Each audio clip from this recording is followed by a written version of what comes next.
Algebra 1, Unit 7, Lesson 1, Graphing and Solving Exponential Functions. So in this lesson, we want to graph what are called exponential functions, solve exponential equations that may be written in this certain form, and then solve other exponential equations by graphing the related function. So what is an exponential function? It's one that has the form where the y value is equal to a number times a positive number raised to the power of x. So the a could be positive or negative. Typically, it will be positive. B, though, must be positive. Exponential functions have different characteristics.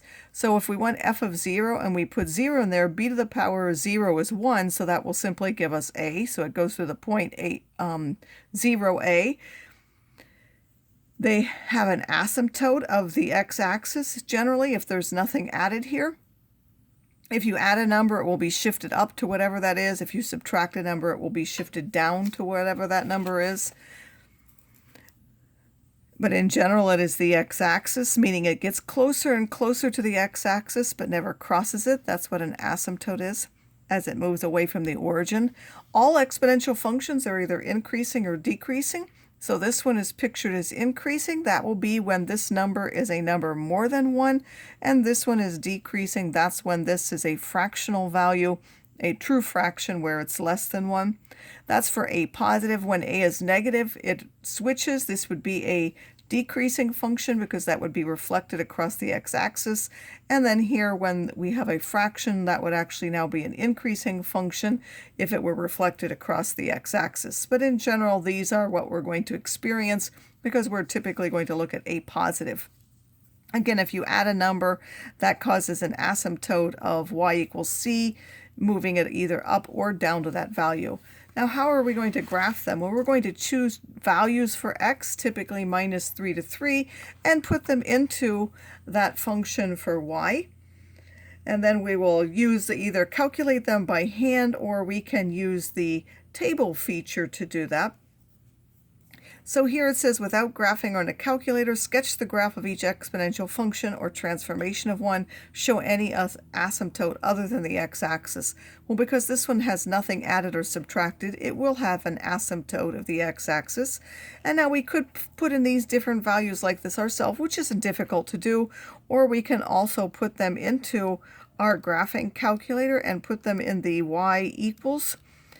And then we simply go to table, so we could set our table if we wanted to start at minus 1 and go up by 1. That will give us these values.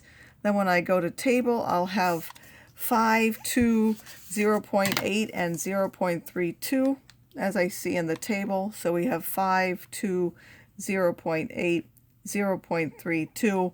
I'll also remind you that if you don't set it to the right thing, at least for the Texas Instrument, you can go down the values. So here we see if we go to minus 2, that will give us 12.5, so that would be off of our grid. And if we keep going down, they keep getting smaller and smaller. So now I can graph this at minus 1. It is 5. And now because this is a number less than 1 and this is positive, that will be a decreasing function. So it's going to start up and go down. Sorry, that's not minus 1, 5. Minus 1, 5 is here. 0, 2 is here. At 1, it is 0.8. And at 2, 0.32. So it is actually going up here this way. And then coming down this way, it will go closer and closer to the x-axis, but never cross it. Again, that number is just a mistake there. Then it wants the average rate of change from minus 1 to 0.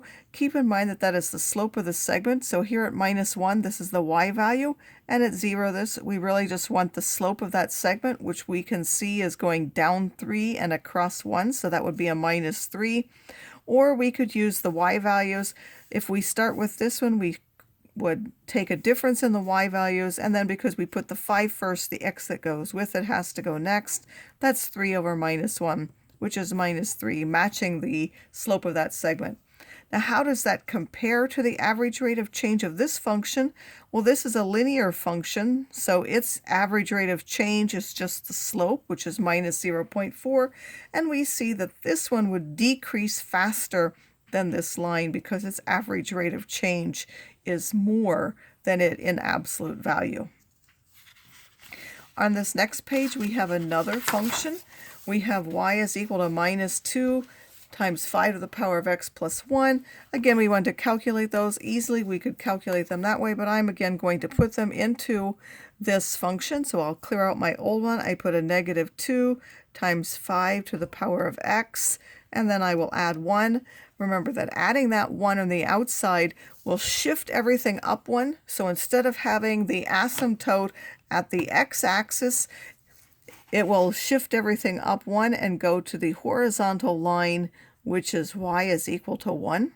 So that will move upward. And here it asks what is the equation, so that's y is equal to 1. Again, if I go to, now after I put in my function, if I go to table, it starts at minus 5. Those are all close to 1. At minus 1, I see, or at minus 2, it's 0.92. At minus 1, 0.6. 0 is minus 1, and 1 is minus 9, which is why I picked those values. Those are the ones that fit on the grid. Now, typically at 0, remember it's this number, but because we added 1, that shifted, instead of being at minus 2, it shifted it up 1. So at minus 2, it is close to the asymptote, and at minus 1, it's a little bit further away. At 0, it's at minus 1, and at 1, it's minus 9.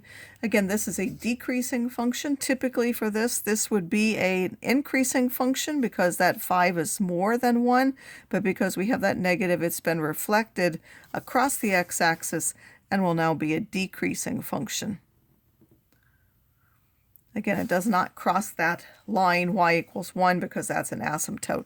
Now, if we want to describe the transformation of this from this function, if we look at this 2, that causes a vertical stretch of factor 2, and then the minus causes a reflection across the x-axis, and then finally we have that plus 1, that shifts everything up 1, giving these transformations of that.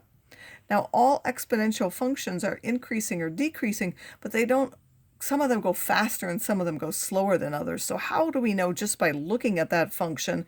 Well, for increasing functions, and now I'm really talking about the case where a is bigger than 0, which is our typical, where a is a positive number. If we have an increasing function where that b is more than 1, like this would be if that were a positive number, then the larger that number is, then the faster the value increases. So if I have y is equal to, say, 2 times 2 to the 2.3 to the power of x, or I have y is equal to 2 times 3.3 to the power of x, this one will increase faster than this one because this 3.3 is bigger than that 2.3. For decreasing functions, it works the other way. Again, this is assuming a is bigger than 1. Then the smaller the number is, then the faster it will decrease. Well, if a is negative, it would be just an increasing function then. But the smaller or larger it is, and then it would be an absolute value. But we're typically, as I said, only going to look for a positive. Now, if we want to compare, know that exponential functions typically increase the fastest, then quadratic functions, and then linear, and we'll look at examples to show that that actually is true. So now it says decide which function should increase or decrease faster, and then verify by graphing both of them on the same axis. Well, if we look at this, which one should increase or decrease faster? First of all, both of these have a b which is more than 1, so they're increasing functions. And since they're increasing, we know that the larger b is, the faster it will increase. So this function right here should be the one that increases faster. And I've already graphed one of them. I have graphed f of x on there, so I still need to do g of x. So again, if I go to my y equals, and I clear that out and put 1.5 to the power of x, and then I go to my table. It has from values of minus 8, so I'm going to go down to minus 8, which is 0.039, and then I have at minus 4, 0.198. If I round that, minus 1 is 0.667. At 0, it will also go to 1. At 1, it's now 1.5, and then if I go up till 4, so I can, again, with my Texas Instrument, I can choose those values by going up or down. That's 5.06. So now if I'm going to graph this, this one is really close. So it starts down farther. because it's a bigger number. So when I have a negative, it will be smaller. And then at -4, it will be 0.198, still really far down there. Here, let me just a moment. This is 0.2, 0.4, 0.6, 0.8, because that's going up by 0.2s, that's 1. So let me regraph that. This one is close to the 0.2. And then at -1, that's 0.667. That's almost halfway in between there. At 0, it's 1, so it will go back in there. At 1, it is at 1.5, so 1.5 would be right there, this being 2 up here. And then at 4, it is 5.06. That one will go off of the graph here now. It won't fit. So this one, even though it started off below the first one, once it reached this value, it now became above it. So it is actually increasing faster, and it will continue to stay more than this one as the x values increase. For the most part, solving exponential functions algebraically is something more than we are going to do in Algebra 1, but for some of them, we will actually be able to solve. So what did we do here? You're going to isolate that power on a side by itself. So we divided both sides by 5. Giving 2 to the x, 160 over 5 is 32.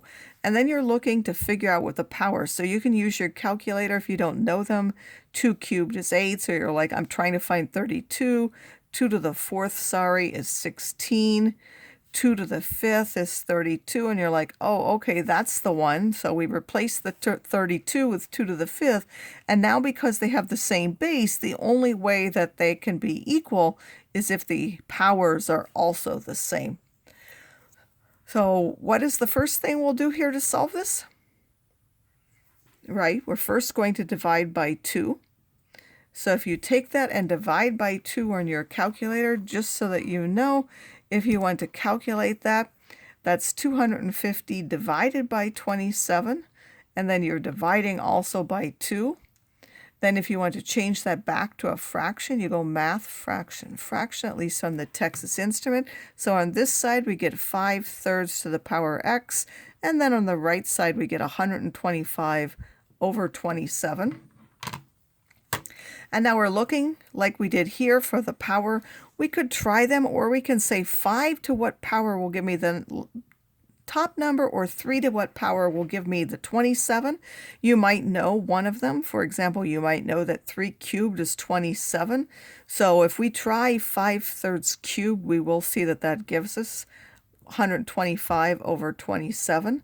So 125 over 27 can be replaced by 5/3 to the power of 3, and therefore, again, because the bases are the same, that means that the exponents also have to be the same. Now, for the most part, we're going to solve algebraically. So some of the things that we're going to do for applications, we will be given the x value. In that case, you just put the number into the function, which I'll talk about in a moment. But if we want to find the x value, then we're going to graph in order to find that. So it says a lake has a small population of rare endangered fish with only 10 of the fish currently in the lake. The number of fish is increasing at a rate of 4% per year. Maybe they're trying to do conservation, or they're trying to encourage the growth in some way. So that the number in the population after t years is given by this function. Where we'll get to this in lessons that follow, but this 10 is the initial population size, and then a 4% increase means the number 1.04. So first of all, if I were to ask you how many fish, which is what the P of t represents, is the number of fish, t is the time, and I said how many fish will there be in 5 years, that's simply P of 5. So that would be 10 times 1.04 to the power of 5, because I gave you the time 5 years, and then you would calculate that number. So if I asked you again the number of fish that there would be in 5 years, I would simply get this, and this is about 12. So if we were to round that, that would be about 12 fish. So this is not going up fast. It is taking a long time for the raise of these fish to go. Once they get started, though, the population will increase faster. So we want P of t to be equal to 20. That's when it would be 20 fish, double that. So we want to solve this equation. Now when you do this, you might have to reset the window because we need to get up to at least a y of 20. Sometimes you can make it easier by simply dividing both of these by a number. So here, if I divide both sides by 10, I would get 2 on this side and 1.04t on this side. So I'm just going to go ahead and do that one. Now what do we need to do? We need to graph each of these as a function. So I'm going to graph that first one, 1.04 to the power of t. Now it's t, but I can put x. Again, that doesn't really matter what it's called. It's just the variable. That is our x variable, but we're calling it t in this application. And then the other one is going to be a horizontal line when it's 2. And then let me just check my window. It is set from -10 to 10. And I'm just going to graph that. Again, for most of you, we don't need to actually see the point of intersection anymore, but we will graph that anyway. Now we can't see it here. So we can see that we need more values to the right. So I'm going to increase that, say, to 30. And in fact, I know I don't need to start with negative times. So let's graph that and see if they will intersect. Now remember that you might have to change it to actually see the point of intersection. A lot of you have calculators that will find it anyway, and then I'm going to go to second calc. I want the point of intersection, which is 5. I'm close to the point of intersection. Is that the first curve you want? Yes. It moves up to the second curve. Is that the one you want? Yes. And then guess, yes. So you push enter, enter, enter, if those are the right ones. So this x is about 17.67. So it will take almost 18 years of growing the fish at this rate to double in size. So it's a very, very slow growing population. Now, how long will it take for there to be 80 fish? So that means we want the population size, P of t, to be 80, and then we want that to be equal to 1.04 to the t. Again, we can graph it like this. We can graph this side and this side. In this case, we would want our y's to go up to at least 80 so that we could see that. Or I can divide by 10, and that would give me 8 is 1.04 to the power of t. That will still fit. This took 20 years, so if I want to guess, who knows, maybe I'll say, let's try going up to 60 and see if that works. Now I'm going to go up by 10s. I really don't need negative y's either. It will reach my maximum of 8. I'm now going to graph 2 instead, and I'll graph that and see if I can see the point of intersection. And I can't actually see it, so I've gone out enough. Again, second calc, I want the point of intersection. I'm going to move close here. It really wouldn't matter because there's only one point of intersection, but it is important if there's more than one. So I hit enter, enter, enter again, and it will find that it's about 53.01. So if I graph these, I'm going to graph y is equal to 8, and I'm going to graph y is equal to 1.04 to the t, and I will find that t is about 53.018 years.